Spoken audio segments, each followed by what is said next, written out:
बिस्मिल्लाहिर्रहमानिर्रहीम। अस्सलामुअलैकुम। कैसे हैं आप लोग? उम्मीद है आप सब लोग ठीक होंगे। तो जनाब यहाँ पर मैंने शहजादी ज़ैनब के लिए बनाने रखी है यखनी, और इधर रखे हुए हैं मैंने छोले बनाने रखे हुए हैं। बच्चे आज रोज़े नहीं खोल रही हैं यहाँ पर मेरे साथ, तो बस अब यहाँ पे मैं अपने लिए थोड़ा बहुत फ्रूट्स काट लूँगी और चलते हैं शहजादी ज़ैनब के पास।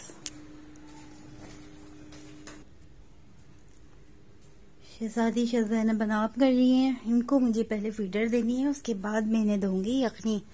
आप लोगों को अपडेट देनी लाजमी होती है क्योंकि वीडियो में अपलोड नहीं कर पा रही हूँ रोज़ की। तो आप अपनी शहजादी ज़ैनब को देख लीजिए, आराम कर रही हैं, और बस इनको अपनी दुआओं में, अपनी मोहब्बतों में ऐसे ही याद रखिएगा क्योंकि ज़ैनब भी आप लोगों के लिए बहुत सारी दुआएं करती हैं, और आप लोगों को अल्लाह ताला बहुत सारी खुशियाँ दे और आसानियाँ दे।